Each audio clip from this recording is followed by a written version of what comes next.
Hello there, everybody, and welcome to another album episode. Today I'm filming in a different location, so let me know how the sound is. It should be a little different than usual, but we'll see. I am filming in the daytime, so there might be some nature sounds or maybe some cars, but hopefully it won't get too loud. If anything gets too loud, I will make sure to cut it out. Where I'm filming at has no air, so it is a little hot, so I do apologize about the extra shine today. But today we are going to be looking at this album here. And it does have the little plastic covering on it. And I'm going to take that off in just a little bit. This is Eddie and the Cruisers, and if you've never seen this movie, I love it. I recommend it. There's a part 1 and 2. My mom showed me this movie a couple years ago, and it's one of her favorite movies. And I really love part 1. My mom likes part 2 better, so I don't know. I do have the movies with me today. I'm going to show you what they look like in case you're ever at a pawn shop, come across them at a yard sale, and you want to pick them up. I'm not sure if this is true, but I think they're a little rare, to find. I'm not sure though. So first off, the spine. I do have part 1 and 2. So I'll put part 1 first. So part 1 is going to look like that. It has yellow writing and a little picture of Eddie's face right there. So that's what the first one will look like if you're ever just looking at a shelf of movies. And then this is what part 2 will look like. There is a little picture in the middle, and then some red writing. It says Eddie and the Cruisers 2, Eddie Lives. So, pretty neat. I'll go ahead and show you the cover of the first one, the front of it. That's what it looks like there. And the back, there's a picture right there, and then there's a ton of writing right there. So, if I open it up, this is what the disc looks like. It didn't come with any little booklet. I'm not sure if it would, if it was brand new, but that's all it had. Okay, so I'm going to set that down. And the front of part 2 looks like that. Eddie and the Cruisers. I think the font on these are really neat.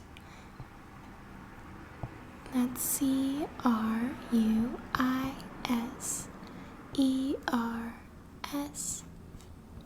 2.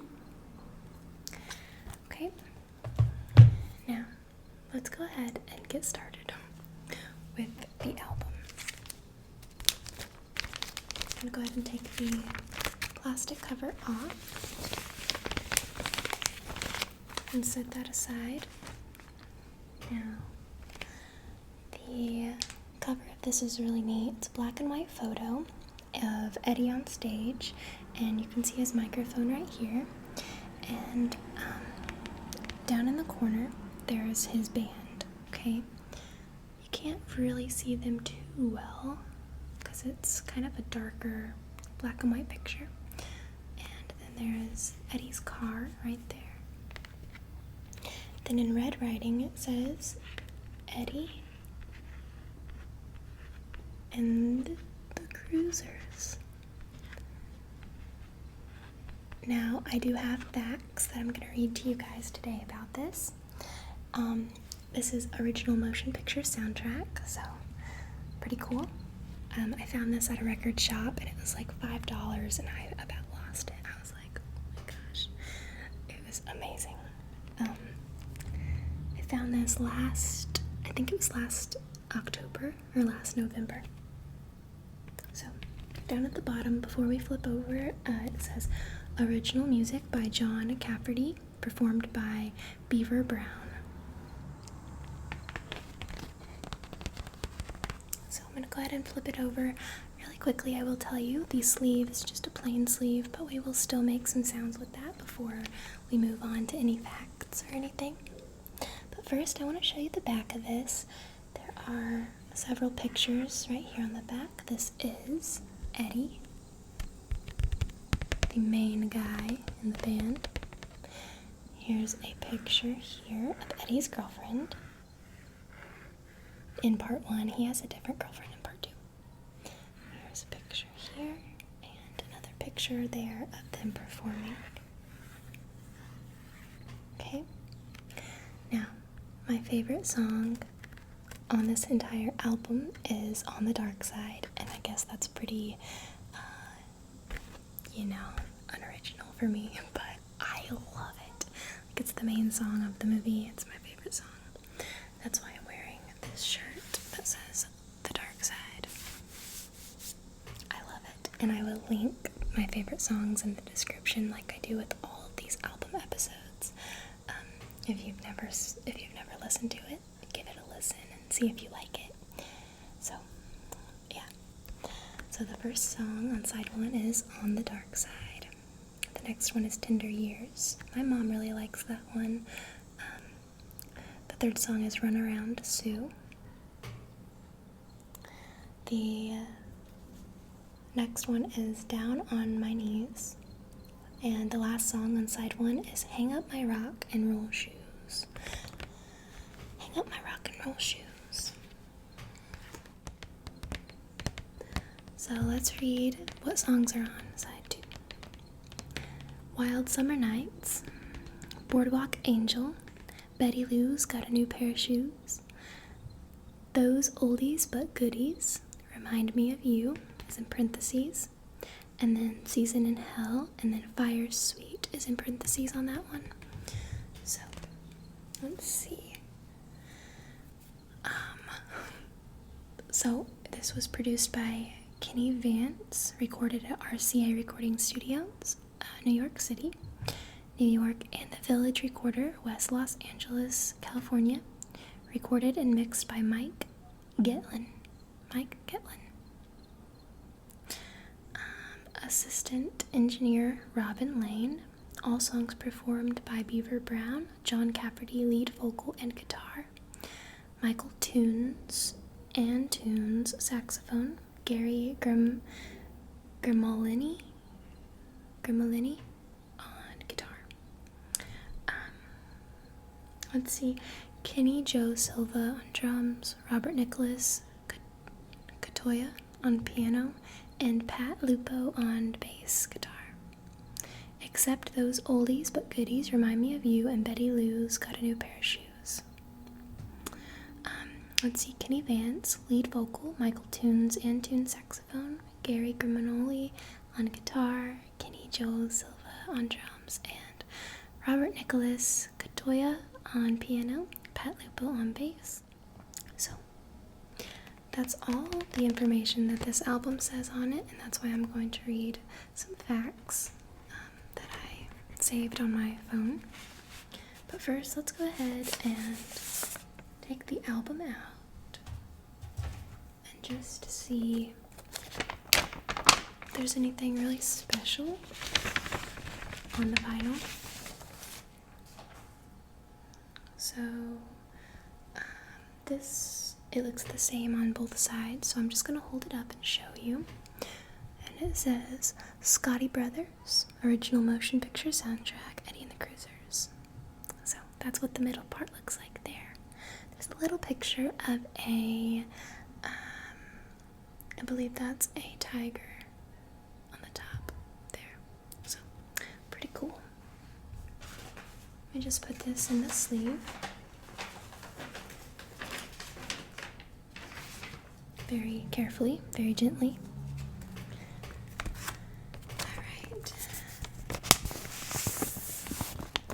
Now, even though this sleeve is plain, it is full of nice crinkly sounds.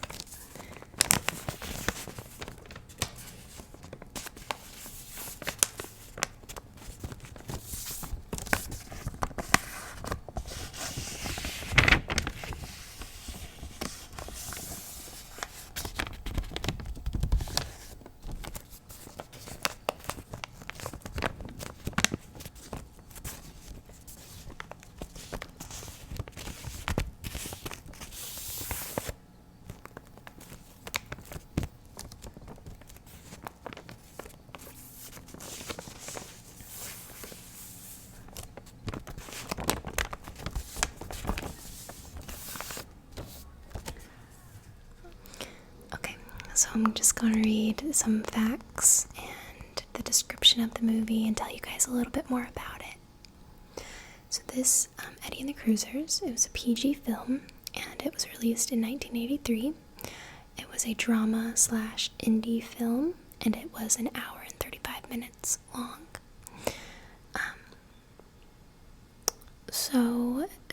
The description says, Eddie and the Cruisers, a major rock and roll band in the early 60s, fell off the radar when singer Eddie vanished after a dispute over their experimental second album. Nearly 20 years later, journalist Maggie Foley tracks down the old Cruisers to see if she can unravel the secret of Eddie's disappearance. By piecing together the band's members' stories, she hopes to find the missing master tapes to the lost LP and also solve the mystery of Eddie's ultimate fate. So at the end of part 1, he fakes his death, okay? And it took a while to make a part 2.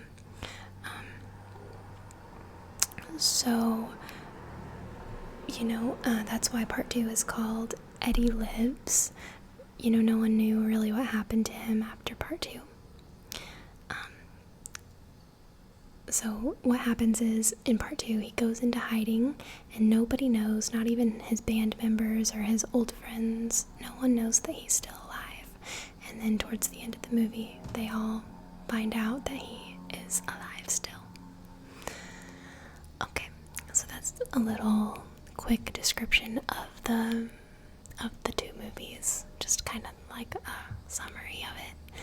Now I'm going to read you some facts, and this is all from the internet, so if any of this is false, I know that, you can't believe everything that you read on the internet, but this was under the facts on mentalfloss.com. So, number 1 is it was based on a murder mystery, and it says Eddie and the Cruisers was not originally conceived as a nostalgia trip for Jersey Rock. Author P.F. Kluge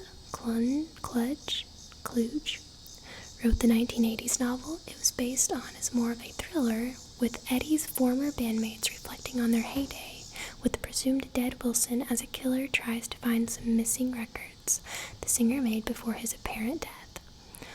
While the movie stuck to the same basic structure, the killer angle was dropped.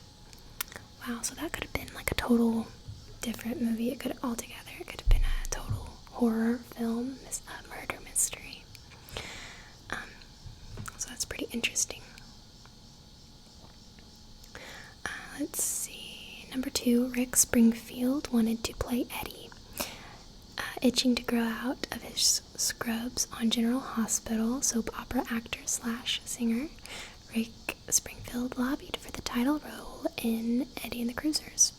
Unfortunately, director Martin Davidson, who bought the novel rights, didn't think he could be convincing as anyone other than Rick Springfield.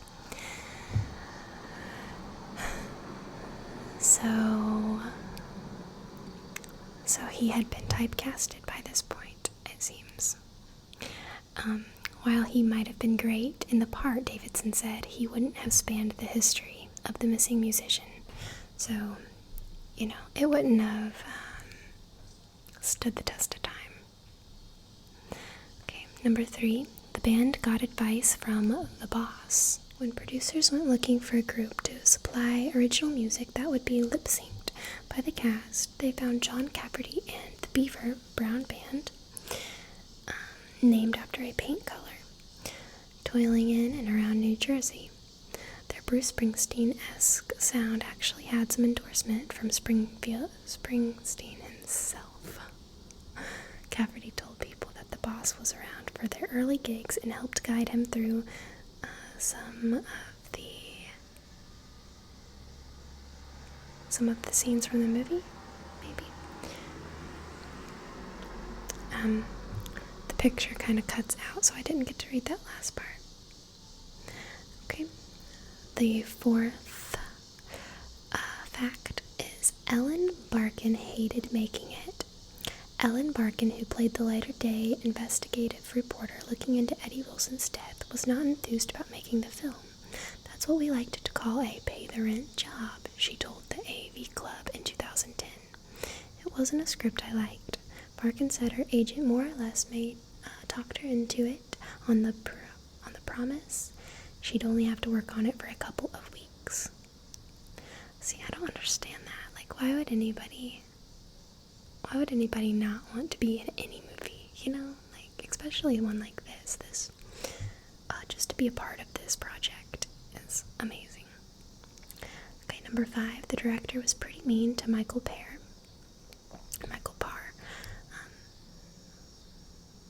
Parr's most noticeable acting gig up to the point was as a supporting cast member of NBC's The Greatest American Hero.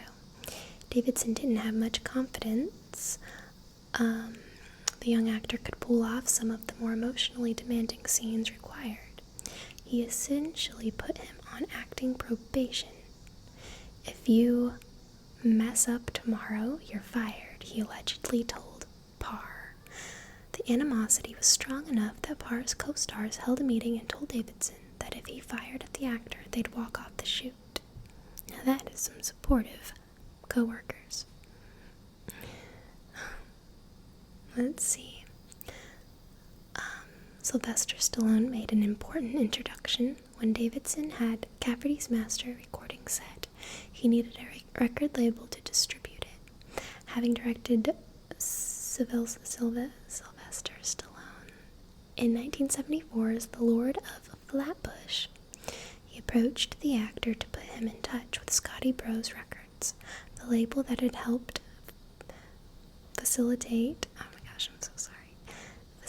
a meeting between Stallone and the group Survivor that eventually paved the way for Eye of the Tiger. Okay, fact number 8, the Palace of Depression really existed. Eddie's crisis to stay true to his music or place a record,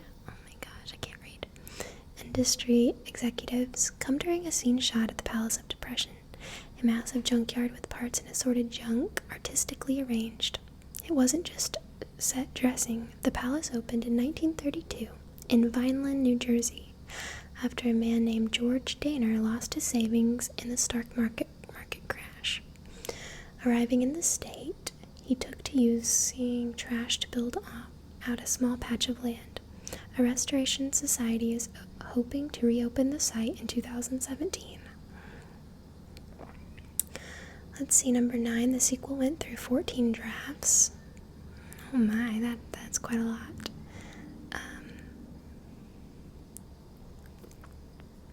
So it says, after the success of the album, Scotti Brothers purchased the sequel rights in 1985.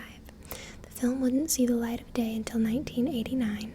It took 14 drafts for producers to be satisfied with the script for a follow-up that sees Eddie living in Canada as blue-collar worker Joe West before he gets the urge to start recording music again. Unfortunately, not everyone was interested in hearing it. Eddie and the Cruisers 2, Eddie Lives, was an even bigger box office disappointment than the original, grossing just $536,000 in its opening weekend and roughly $400 in theaters.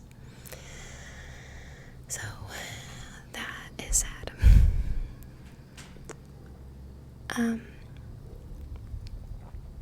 Okay, so this next fact that I'm going to read to you is very good news for the people that like these movies. Okay, in 2015, Parr told the Washington Post that he'd been pecking away at a script for a third movie with a friend. I've got up to page 78, he said. Director Brad Furman, the Lincoln lawyer, who was a fan of the original, said he would consider directing. In a time where Netflix and other venues are catering to some highly specific tastes, there might be more to Eddie Wilson's story yet. I didn't know that, and I'm very excited about that because I know my mom would love that. And I know a lot of people might not be huge fans of remakes. It's so hot in here, I'm so sorry. I know a lot of people might not be huge fans of sequels, prequels, remakes, all that jazz. But I always give them a chance, you know. I always like to see what they do with things, and I always appreciate the film if they're taking an original story and doing more with it. I mean, what's the harm in that? It's not like they're tampering with the original, or it's not like they are, getting rid of the original, if they're just wanting to create and make more and stuff. I always enjoy seeing what people do with remakes and stuff. So I hope you enjoyed today's facts and everything about this album here. I definitely recommend checking out the songs at least if you haven't ever heard them, giving the movie a chance if you ever get the chance to find it. So I will talk to you guys next time, and we will be back with another album, another movie soundtrack next Monday. I hope you all are taking care of yourself and finding time to relax. Okay. Thank you so much for watching. Have a really good day.